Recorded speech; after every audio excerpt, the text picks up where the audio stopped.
Bonsoir à tous et bienvenue dans le 7-8 Sport. C'est parti pour le sommaire de ce magazine. Handball, Trappes a remporté une précieuse victoire contre le Paris Saint-Germain devant ses supporters. Résultat qui permet au club de conserver la tête du championnat honneur régional. Les détails dans ce 7-8 Sport. Tennis, la Winter Cup, la Fed Cup pour les jeunes était organisée ce week-end à Feucherolles. Les meilleures joueuses européennes étaient présentes. Plus d'informations à suivre. L'équitation, la pépite française Victor Levec, originaire des Yvelines, a été retenu par la Fédération française des Jeux pour intégrer la FDJ Factory, un dispositif qui va les accompagner dans leur carrière sportive à haut niveau et les JO de 2024. Nous le recevrons dans cette émission. L'actualité sportive de la semaine, c'est maintenant sur TV 78.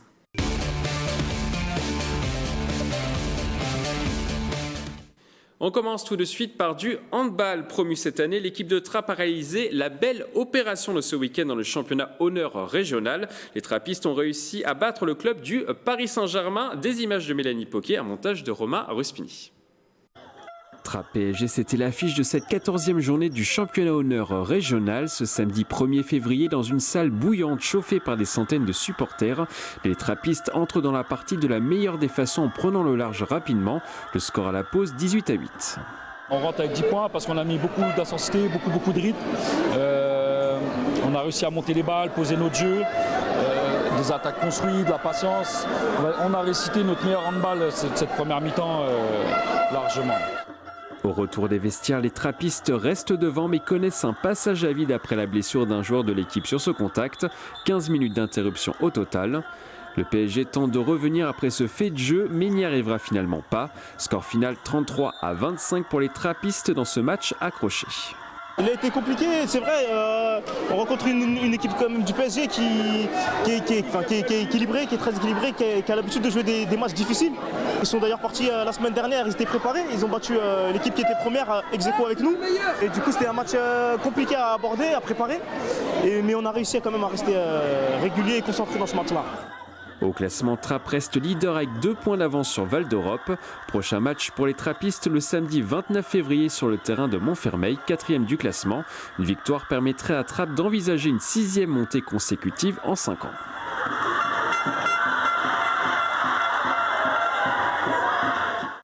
On jouait également en National 3 masculine. Après une belle victoire la semaine dernière, les Plaisirois sont retombés dans leur travers. Plaisir s'est incliné 38-33 contre Villemomble ce week-end. Une défaite qui ne permet pas aux joueurs yvelinois de décoller au classement et de s'éloigner de la zone de relégation. Les Plaisirois sont toujours 8e sur 12. Un mot de basket à présent en National 2 féminine. Le Chénet Versailles s'est imposé ce week-end sur son parquet contre Villeneuve. Le score 60-52. Au classement, le LCV 78 est toujours 2e du championnat en embuscade à 2 points d'Escodin. Prochain match ce samedi soir sur le terrain de Gelspolsheim. En National 3 masculine, Trappes s'est facilement imposé 79-66 sur le terrain de Laïc Montivilliers. Marly-le-Roi enregistre sa 2e victoire de la saison contre Barjouville sur le score de 92-85. De son côté, le Chénet Versailles a perdu 94-87 face au Mans Saint-Pavin. Au classement, Trappes passe devant le LCV 78 et se retrouve 3e. De son côté, Marly-le-Roi est toujours bon dernier mais revient à 1 point. On continue par du tennis. La Winter Cup, l'équivalent de la Fed Cup chez les moins de 12 ans, était organisée de ce vendredi 31 janvier à ce dimanche 2 février à Feucherolles au comité des Yvelines. Une première édition qui a attiré les plus grands espoirs européens de la discipline. Des images de Nicolas Dandry. Des pépites du tennis mondial à Feucherolles ce week-end. Les jeunes joueuses sont venues participer pendant 3 jours à la Winter Cup. Une compétition majeure chez les moins de 12 ans organisée pour la première fois au comité des Yvelines. Le niveau est très haut puisque on a maintenant des jeunes filles de 12 ans et moins. C'est vraiment un niveau de jeu et au niveau physique et au niveau technique et au niveau tactique très élevé. Au total, 7 pays étaient représentés pendant la compétition dont la France. Les joueurs se sont affrontés sur le modèle de la Fed Cup. Moi je trouve ça bien parce que c'est bien organisé et après le club est bien et les personnes qui encouragent aussi. C'est un super tournoi, c'est vraiment sympa. Ça apporte de l'expérience avec un haut niveau de tennis. C'est vraiment sympa et j'aime ça. En plus du spectacle sur les terrains, les supporters ont pu voir une autre star, le vrai trophée de la Fed Cup. Certains n'ont pas hésité à immortaliser le moment. On a pu prendre des petites photos avec, donc c'est très chouette, ouais. Très sympa. La compétition a finalement été remportée par la Pologne 2-1 face à l'Angleterre. La France termine 5e. Vu le succès rencontré cette année, le comité des Yvelines va organiser une nouvelle Winter Cup aux mêmes dates l'année prochaine. En football, on jouait dans le championnat de première division de district. Voisin a fait un match nul contre Gargenville 1-1. Le Chénet s'incline contre Ardricourt 3-0. Morpas s'offre un festival offensif contre Sartrouville 6-1. Match nul entre Aubergenville et Houille 3-3. Carrière Grésillon s'offre Bois d'Arcy 3-0. Enfin, Bailly-Noisy gagne contre le PEC 5-0. Le championnat est dominé par Maurepas devant Gargenville. Une information à Mercato à présent, direction le nord de l'Angleterre pour Jean-Kévin Augustin. Le Plaisirois, formé notamment au PSG, rejoint le club de Leeds en deuxième division anglaise. Le joueur a vu son prêt résilié par l'AS Monaco et sera prêté jusqu'à la fin de la saison par le club de Leipzig, avec qui il est sous contrat jusqu'en 2022. À Leeds, l'Yvelinois retrouvera notamment un certain Marcelo Bielsa, l'ancien entraîneur de l'OM, voudrait en faire un titulaire indiscutable. Ce week-end était dédié au sport féminin en France, une opération du ministère des Sports et du Conseil supérieur de l'audiovisuel pour plus de visibilité et d'égalité. Le Vélodrome national de Saint-Quentin-les-Yvelines et la Fédération française de cyclisme ont pris part à l'événement samedi en présence de la ministre des Sports pour lancer leur objectif Vivre vélo au féminin. Marilène Yapichino et Mélanie Poquet. Une piste 100% féminine pour cette journée dédiée. La ministre des Sports était même au rendez-vous pour promouvoir la pratique des femmes, que ce soit en compétition ou en loisir. Objectif principal, prendre du plaisir. Arriver à parler plus de progrès, plus de plaisir que de sacrifice au nom de la performance, c'est notre objectif au ministère des Sports. Aujourd'hui, c'est important de dire qu'aussi bien la performance des femmes que celle des hommes mérite d'être plus médiatisée, plus mise à l'antenne. Même moi, quand j'ai débuté, ça a été un peu compliqué. Seuls 10% de ces licenciés sont des femmes, alors la Fédération française de cyclisme s'est saisie de cette opération pour lancer son programme Vivre vélo au féminin. Il faut travailler sur ces points faibles. Ça fait 2 ans et demi qu'on structure vraiment notre plan de féminisation, qu'on commence à pouvoir mettre en place des actions de fond comme celles qu'on présente aujourd'hui. Et j'espère que les fruits de la croissance, on va les trouver dans les prochaines années. Pour cela, la Fédération a mis en place un réseau d'ambassadrices dans toute la France, chargé d'organiser des événements et d'encourager le cyclisme féminin. Je pense que les femmes qui n'ont pas vraiment envie de faire du vélo, peut-être manquent d'encadrement ou de motivation d'être dans un groupe de femmes. Donc voilà, c'est à nous maintenant de mettre en place des choses à travers ce beau projet pour leur donner envie de faire du vélo avec nous dans la vallée de Chevreuse.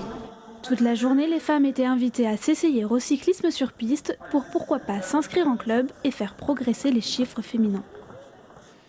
Il y avait également du football américain ce week-end dans le championnat de deuxième division à Casque d'Or. Les Templiers d'Élancourt se ressaisissent. Les Élancourtois se sont imposés 23-13 contre les Myrmidons de Savigny-le-Temple. Au classement, ce résultat permet aux Templiers de se replacer à la 3e place de leur poule. On va parler des JO de 2024 et plus précisément d'équitation. La pépite française Victor Lévesque, originaire des Yvelines, a été retenue par la Française des Jeux pour intégrer la FDJ Factory, un dispositif qui va les accompagner dans leur carrière sportive à haut niveau et les JO de 2024. Pour nous parler de ce dispositif, nous recevons sur ce plateau Victor Lévesque. Bonsoir. Bonsoir. Alors j'imagine que vous êtes satisfait d'avoir reçu cette distinction. Bien sûr, c'est une énorme fierté de faire partie de cette team. C'est la chance de pouvoir être au contact de 27 athlètes qui ont été choisis Objectif Paris 2024. C'est aussi un soutien financier qui nous permet d'appréhender nos carrières sportives plus sereinement. Et puis c'est aussi un accompagnement pour nos formations professionnelles et notre conversion. Est-ce que ça va vraiment vous aider au quotidien ? Bien sûr, c'est évident. Le sport de haut niveau, c'est une vraie entreprise qu'on doit mener pour pouvoir faire les plus beaux concours du monde. On est obligé d'avoir une entreprise qui soit pérenne. Il n'y a pas que monter à cheval, que faire des bons résultats, ça joue, mais c'est important d'avoir une assurance financière et un modèle qui tienne la route aussi pour pouvoir perdurer dans le temps. Je pense que dans le sport de haut niveau, le plus dur, c'est pas d'obtenir des médailles. Bien sûr que c'est dur, mais ce qui compte, c'est de durer. Ça va vous aider à aller au JO de 2024, à votre avis ? J'espère. Alors, c'est forcément un soutien important. Après, tout ne repose pas que là-dessus. La particularité de mon sport, c'est qu'on est deux. Il faut un cavalier qui soit à haut niveau, prêt au bon moment, avec un cheval aussi. Donc le chemin est encore long. Paris 2024, j'y pense tous les jours. J'organise tout autour de ça. C'est un vrai objectif. Il y en a d'autres aussi qui arrivent. Il y a Tokyo cette année notamment. Donc on fait tout pour s'y préparer, pour construire. Mais la route est encore longue et il faut avancer les marches les unes après les autres. Est-ce que ça ne vous met pas trop de pression, justement? Non, pas du tout. Moi, j'estime être quelqu'un de chanceux. J'ai la chance de faire tous les jours ce qui me passionne, ce qui me plaît, être au contact des chevaux, pouvoir monter à cheval, être dehors. Donc, j'ai la chance de pouvoir faire mon sport et de le pratiquer à haut niveau. Après, la pression, on va dire que c'est plutôt moi qui me la mets. J'ai envie de réussir. Mon rêve, c'est d'être champion olympique. Donc, c'est moi qui me la mets tout seul, mais je ne crois pas en avoir de trop. Alors, champion olympique, vous avez parlé de 2024. Il y a peut-être cette année 2020 à Tokyo également. C'est vrai, on est dans une année olympique à Tokyo. J'ai un cheval qui est qualifié. Qualifié, ça ne veut pas dire sélectionné. Il y a une dizaine de couples français qui sont qualifiés. Tout au long de la saison, on sera observé par le staff de l'équipe de France. Et puis à la fin, une sélection tombera avec 3 cavaliers et un remplaçant. Je suis encore très jeune. C'est vrai que moi, on est un sport qui est plus un sport d'expérience. Après, je pense que tout reste ouvert. Ce qui compte, c'est les résultats. J'espère que j'aurai un cheval au mieux de sa forme toute l'année, surtout au moment de la sélection. Et puis à moi de prouver que j'ai une place à défendre et puis on verra ce qui arrivera. Alors je le rappelle, vous avez 21 ans et vous avez commencé le poney à 3 ans. C'est bien ça? Tout à fait, ouais. J'ai vraiment poursuivi un parcours très classique. J'ai été mis très tôt sur un poney. Cette passion m'a été transmise par mon père. Et puis après, j'ai suivi le parcours classique. J'ai fait les poneys, les juniors, les jeunes cavaliers. Et aujourd'hui, je suis senior. Alors aujourd'hui, vous vous entraînez à la Boissière-École? Exactement. J'ai mes écuries qui sont basées à la Boissière-École depuis le départ. Voilà, un projet familial qui s'est développé au fur et à mesure des années, qui grossit, qui se développe, avec toujours en ligne de mire le sport de haut niveau et les Jeux Olympiques. Et vous avez une vingtaine de chevaux, c'est bien ça? Tout à fait. Donc 4 personnels, si je me suis bien renseigné. Tout à fait. L'écurie comporte 20 box. Et puis il y a tout un staff autour. Alors il y a 4 personnes qui travaillent aux écuries, mais le staff est beaucoup plus conséquent. Voilà, il y a énormément de monde qui travaille autour de moi et j'en suis très reconnaissant puisque sans eux, rien de tout ça serait possible. Alors vous êtes également étudiant à Sciences Po Paris. Tout à fait. Comment ça se passe? C'est pas trop compliqué de combiner les deux? C'est une vraie chance pour moi de suivre aussi ce programme. C'est ma 4e année à Sciences Po. C'est un cursus qui est très adapté. Sciences Po Paris a créé un programme justement pour les sportifs de haut niveau, ce qui nous permet d'avoir un aménagement qui est extrêmement adapté au sport de haut niveau, avec des contraintes horaires qui sont très flexibles, des profs qui sont très présents. C'était vraiment une volonté de ma part de poursuivre mes études. J'ai toujours suivi un parcours scolaire classique jusqu'au bac. Et puis après, j'avais cette volonté de poursuivre mes études, non pas en pensant spécialement à la blessure au pire des cas, mais plus dans l'idée de me dire aujourd'hui, dans le sport de haut niveau, on voit qu'il faut être aussi un vrai chef d'entreprise. C'est important de nouer aussi des relations, de développer, d'étendre son réseau. Et puis, je crois aussi que ça me permet de faire un peu autre chose. C'est vrai que les chevaux, ça demande beaucoup de temps. C'est ma vie, c'est ma passion. Mais j'aime aussi parler, discuter avec d'autres personnes, d'autres sportifs. Donc, je suis ce programme et j'en suis très fier. Un programme qui a débuté en 2006 et qui a notamment permis l'émergence de Teddy Riner ou Yannick Ananiel, par exemple. Donc vous espérez suivre leur chemin, j'imagine. J'espère. La force de ce programme aussi, je crois, c'est qu'on est plein de sportifs qui pratiquent des sports très différents, des horizons très différents. Donc c'est aussi super agréable et super sympa de pouvoir discuter avec d'autres. Il y a plein de très grands champions dans ce cursus. Alors moi, je suis encore très jeune, je rêve des Jeux Olympiques. Il y a des copains de classe qui en ont déjà fait 1, 2, voire 3. Donc c'est un vrai partage d'expérience super enrichissant. Dernière question, en 2024, vous allez avoir 26 ans. Est-ce qu'une médaille olympique est possible? En sachant que Nicolas Touzin avait remporté l'or par équipe en concours complet à Athènes en 2004, à seulement 24 ans. C'est vrai, Nicolas, c'est un de nos plus grands cavaliers français. C'est un modèle pour moi. Je pense que tout est possible. En tout cas, quand on part sur un championnat, quand on part sur des Jeux Olympiques, je pense qu'évidemment, on n'a qu'une idée en tête, c'est la médaille. Alors après, la couleur de la médaille, ça dépend de plein de choses. Il faut une part de chance, il faut être prêt au bon moment. Mais en tout cas, moi, c'est sûr que quand je me lance dans un championnat, c'est pour le gagner. Et avec un bon cheval également. C'est vrai. Merci d'être passé sur ce plateau. On vous souhaite le meilleur pour votre carrière, avec beaucoup de titres et surtout une participation aux JO de 2024 et pourquoi pas 2020. Un mot de rugby à présent. Retenez bien son nom, Fabien Witz. Ce jeune Morpasien de 19 ans est aujourd'hui en équipe de France moins de 20 ans. Le sportif qui a débuté au Ménil-Saint-Denis a été sélectionné pour le tournoi des 6 nations dans sa catégorie. Nous l'avons rencontré la semaine dernière à Marcoussis, juste avant France-Angleterre. Nous sommes au Centre national du rugby, ici à Marcoussis. L'entraînement des U20 de l'équipe de France vient tout juste de se terminer sous ce beau soleil. À mes côtés, le Morpasien Fabien Witz. Fabien, vous êtes sélectionné dans cette équipe de France U20. Quelle est votre réaction? Du plaisir et de la grande fierté forcément. Après, j'espère que le début. Et donc du coup, c'est ça donne encore plus envie de travailler. Et quand on est avec le groupe, c'est vraiment la bonne humeur qui règne et tout, donc forcément envie de jouer avec cette équipe. Justement, comment ça se passe dans ce groupe là? On vous a vu très assidu à l'entraînement, forcément c'est le haut niveau. Ah oui, bah forcément là, tout est fait pour qu'on puisse réussir, donc c'est aussi à nous de mettre du nôtre. C'est hors de question d'avoir des écarts ou quoi. À ce niveau-là, ça ne pardonne pas, et puis tout est référencé au match, quoi. Un écart en match, c'est un essai, ça peut se jouer à ça, donc c'est toujours vraiment essayer d'être très sérieux, très assidu, et tout en restant, on peut rester dans la bonne humeur, dans la joie, la bonne humeur, mais toujours très, très sérieux et très assidu quand il faut. Quel est votre objectif sur ce tournoi? Mon objectif, c'est de faire le plus de matchs possible, montrer le meilleur de moi-même, m'améliorer, parce que les sélections, c'est toujours l'occasion d'être avec les meilleurs, etc. Donc c'est l'occasion de se montrer, de donner encore plus qu'en temps normal. Donc c'est vraiment essayer de s'améliorer et travailler tous les petits détails et les petits points qui me font défaut. L'objectif, c'est quoi? C'est forcément de séduire le sélectionneur? Oui, séduire, oui, bah, pas forcément le séduire, mais oui, c'est ça, montrer que j'en veux et que je veux ma place, quoi. Même s'il y a du monde, une très bonne concurrence, je veux montrer que je veux ma place, quoi. Quelles sont vos qualités, justement, de jeu, à votre avis? Je suis à mon poste, je suis plutôt en deuxième ligne assez coureur, pas forcément très rapide, mais assez dans la durée. Assez technique et aérien. Vous êtes également joueur du Racing 92. Comment ça se passe? Vous êtes dans ce club depuis un an, un peu moins d'un an. Comment ça se passe? Ça se passe très bien. Là. Je suis arrivé cette année, vraiment une très très bonne ambiance, que ce soit en espoir ou même avec le groupe professionnel avec lequel j'ai fait quelques entraînements. Donc franchement, ça se passe vraiment très bien, très très bon état d'esprit. Et après, au niveau des résultats, en espoir, ça va plutôt bien, puisqu'on est deuxième, on fait un bon début de saison. Après, en pro, ça a été un peu plus compliqué, mais là, ça se rattrape. Et du coup, là, pour le moment, on va dire tout est au mieux au club. Là. Et justement, vos objectifs dans ce club, ce sont quoi? Moi, forcément, les objectifs, c'est d'arriver jusqu'au monde professionnel, réussir à m'installer dans cette équipe professionnelle.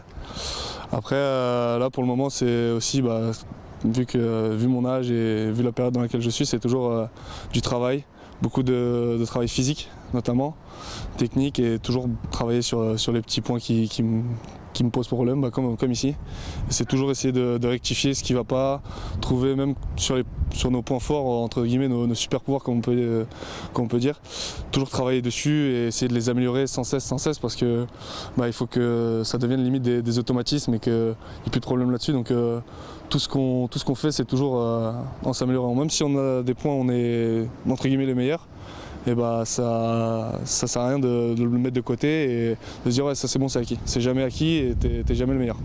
Justement, vous avez 19 ans, est-ce que vous sentez que vous avez encore une marge de progression? Ah oui, c'est 19 ans, je sais que en plus à mon poste on est plutôt long à se développer, on va dire.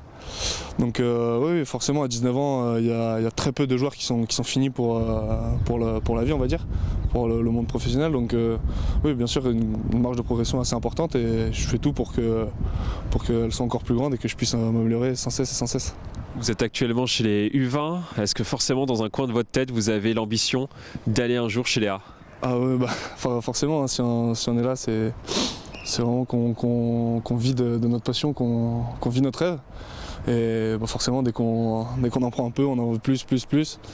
Et une fois qu'on est là, qu'on est en plus à Marcoussis, là où s'entraîne toujours l'équipe de France, etc., forcément ça donne envie de revenir plus. Ça pousse encore plus? Ah, ça donne envie de revenir plus souvent, c'est sûr. Alors vous êtes originaire du Ménil-Saint-Denis, ouais. Vous êtes aujourd'hui à Maurepas, mais vous avez débuté au Ménil-Saint-Denis dans ce petit club. Vous êtes allé au Sky Rugby ensuite. Comment vous identifiez, comment vous sentez votre progression depuis ces débuts? Ça s'est fait un peu, pas naturellement, mais j'ai dû partir du Ménil-Saint-Denis parce que le club a malheureusement fermé. Après je suis allé à Saint-Quentin-en-Yvelines, du coup ça s'est fait plutôt naturellement. Et après j'ai eu la chance d'être détecté par des entraîneurs de Massy qui comptent beaucoup parce que c'est un peu eux qui ont trouvé et qui ont su me façonner, on va dire. Donc on peut dire que je leur en dois une belle. Et après, comment ça s'est fait, c'est naturellement, quoi. J'ai toujours été très, très bosseur parce que je sais que j'ai un retard physique à combler, etc. J'ai toujours eu quelques problèmes, j'ai toujours été très, très compétitif. J'ai toujours détesté la défaite et c'est quelque chose que je fuis le plus possible. Et donc du coup, depuis tout petit, je suis un compétiteur, un battant. Et j'ai envie de réussir, quoi. J'ai pas envie de m'arrêter, de me dire que je suis arrivé et que c'est bon. Là aujourd'hui je suis en équipe nationale moins de 20, c'est peut-être le meilleur niveau pour mon âge, mais c'est pas suffisant, quoi. Dernière question, qu'est-ce qu'on peut vous souhaiter, Fabien Witz, pour ce tournoi? Qu'est-ce qu'on peut me souhaiter? Un maximum de matchs et surtout un maximum de victoires. Et on espère décrocher le titre, voir le grand chelem à la clé, forcément. Merci beaucoup Fabien Witz et on vous souhaite une grande carrière en équipe de France. Merci beaucoup. L'équipe de France U20 jouera ce vendredi contre l'Italie à Aix-en-Provence. On passe maintenant à notre page agenda.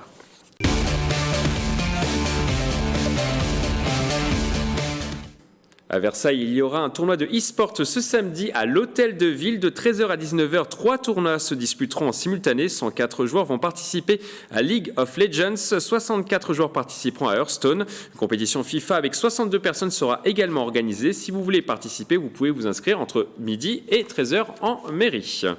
On continue par un événement à basket, peut-être unique en France. 2 écoles prestigieuses de classe préparatoire aux grandes écoles Sainte-Geneviève appelées Ginette et Hoche vont s'affronter dans un match aux couleurs universitaires américaines. Pour nous parler de cet événement qui sera organisé ce jeudi à 20h au gymnase Montboron, nous recevons 2 personnes en plateau. François Alamand, organisateur, et Prosper Pott, capitaine de l'équipe de Sainte-Geneviève. Bonsoir.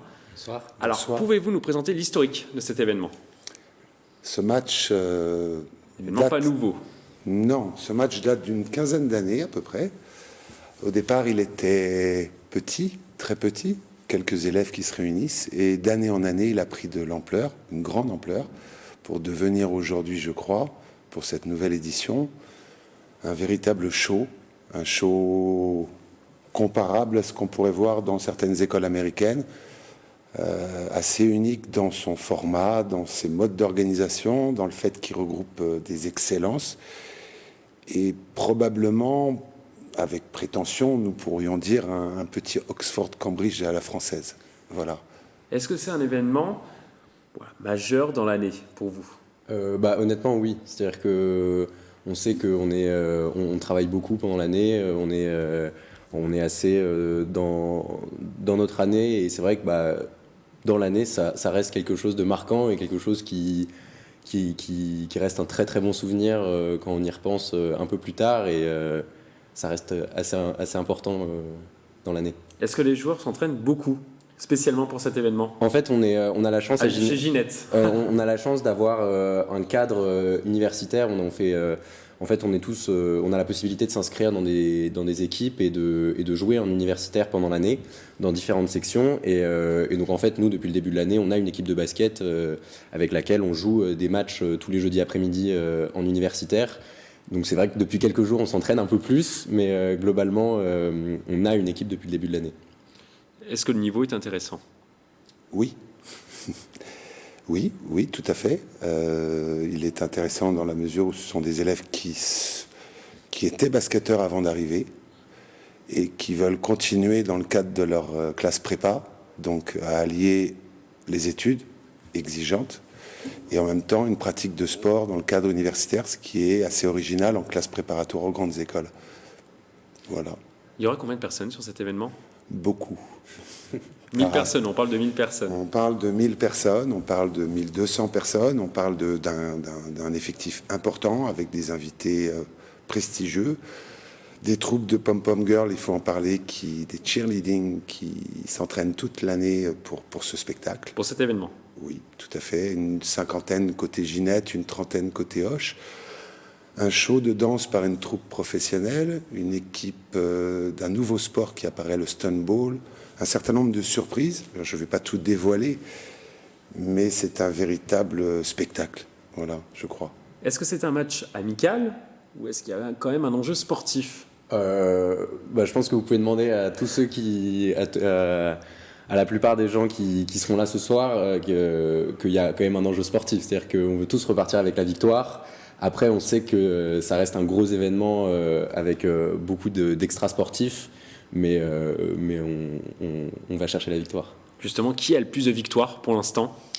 Alors c'est Sainte-Geneviève, c'est 14 victoires et 1 défaite. Voilà, les statistiques parlent.